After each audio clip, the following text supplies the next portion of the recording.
Welcome to the Life Leadership Podcast with myself, Leila Singh, all things coaching, career, and personal branding.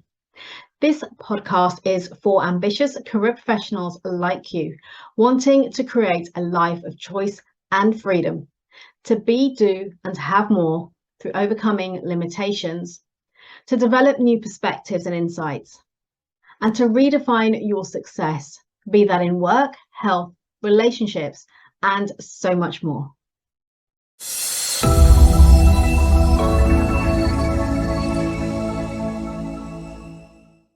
Today's topic, how building rapport can boost your career. So why am I looking at this? Because it's an incredibly important topic for you if you are someone who's looking to advance your career. In other words, how do you build rapport to help to develop your executive presence, to leave a memory with people so that they remember you, so they have you top of mind, and so they have that positive perception of you. Because here's the thing, whichever role you are in, you know that reaching the next level isn't just about your technical ability or about hitting targets. It's also about how you connect with people around you and how you show up in the room. And that's where rapport building comes into play. So I'll be breaking this down today into two parts. And first, we'll look at why building rapport is essential for enhancing your executive presence and accelerating your career growth. And then I will give you some practical strategies, in other words, the how, that you can start using immediately to help to build rapport even more effectively. So let's get started. What are the four areas that are impacted by having a strong rapport? Number one is enhanced executive presence and influence. So let's look at that. Building rapport isn't just about being friendly. It's not just about getting along well with others. It's about building trust and building respect. And when you invest in these relationships and build strong relationships, you're perceived as somebody who listens, who understands, and who values other people's perspectives. And this makes you more influential. So in other words, with strong rapport, you're better positioned to influence decisions, to rally support around you for your initiatives, your ideas, and to lead more effectively. People will naturally listen to you and follow somebody when they feel that they're connected to you and they feel that trust. So by strengthening your relationships, you're directly enhancing your executive presence. The second point here is about accelerated career advancement, because when you're skilled at building rapport, opportunities often find their way to you. Why? Because you're viewed as an effective and an approachable leader, somebody who's capable of handling both the technical and the interpersonal aspects of leadership.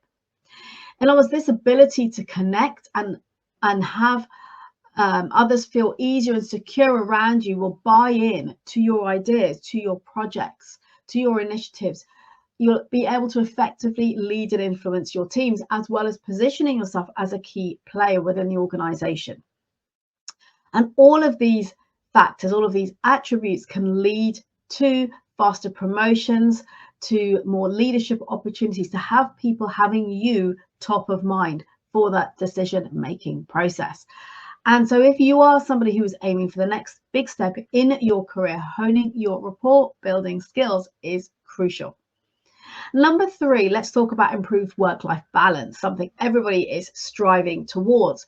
Having strong rapport with your colleagues doesn't just make the workplace a more pleasant environment, it also makes it more manageable. In other words, when you have a supportive network, you're not just part of a team, you're part of a wider community.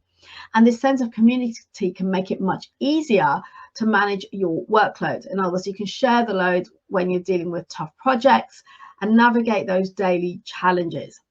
And when you have trust existing amongst your colleagues, amongst your team, there's a natural give and take that supports a healthier work-life balance. And this is particularly valuable when you're working in a high-pressured environment. And finally, let's touch on greater job satisfaction and personal fulfillment. Is that something you are striving for or you're longing for when it comes to your career? At the end of the day, we all want to feel that our work matters and that we're making meaningful contributions and connections.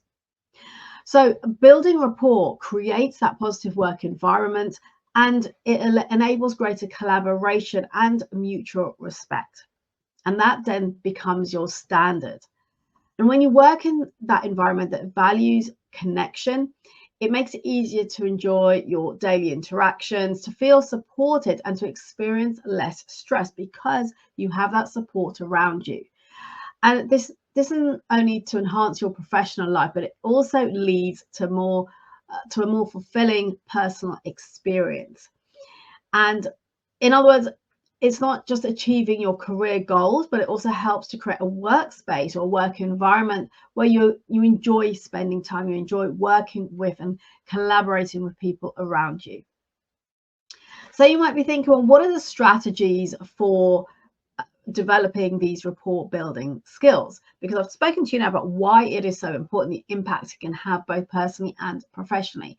So let's move on to some practical strategies that you can implement today and incorporate into your daily routines in the workplace to start seeing some real change coming through in how you connect with others. So the first is active listening. And this is more than just hearing what somebody says. This is about really engaging with somebody when they are speaking to you. So show that you're listening through acknowledging what they're saying, maintaining eye contact, nodding, and asking follow-up questions, maybe repeating back what you've heard to ensure you've understood it correctly. And this shows that the other person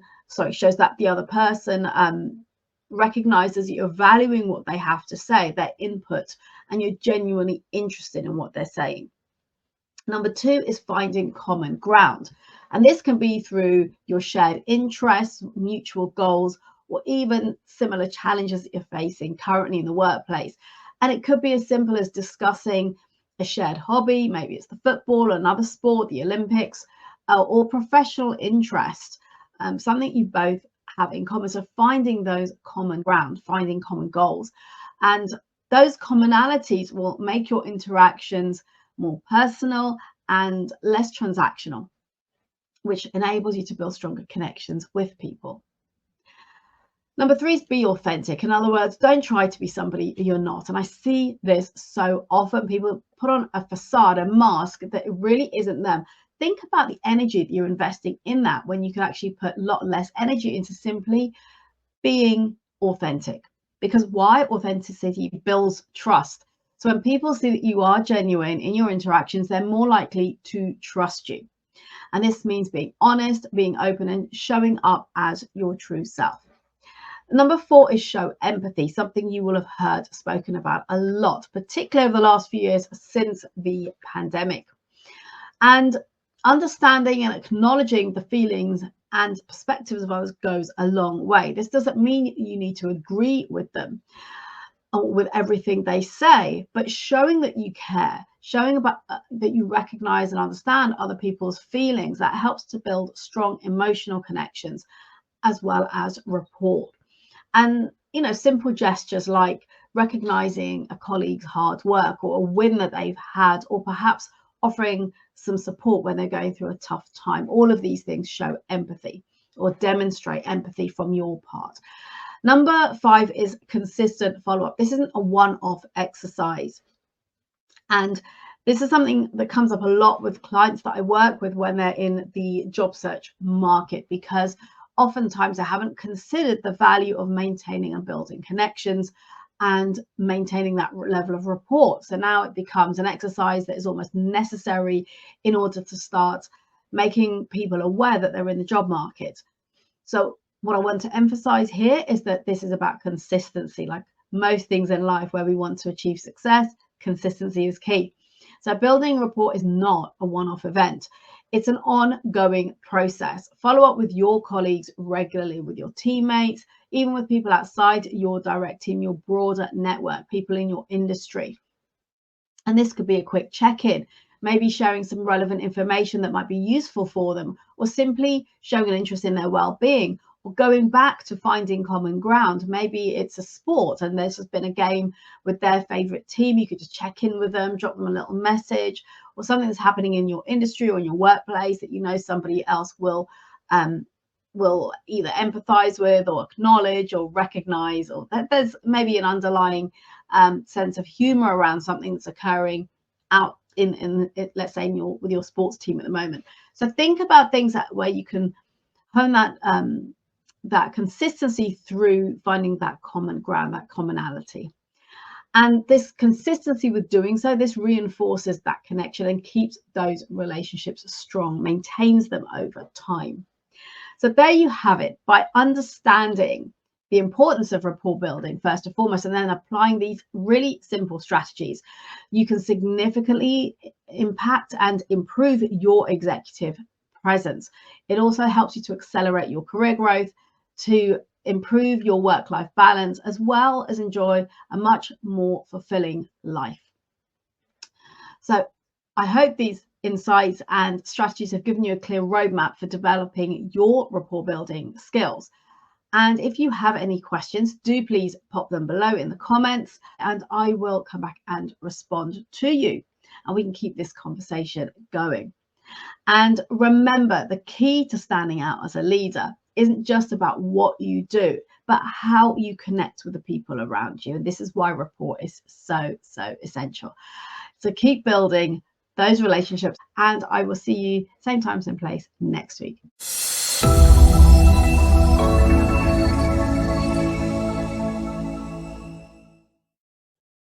Thank you for listening. Please subscribe to this podcast if you haven't already done so.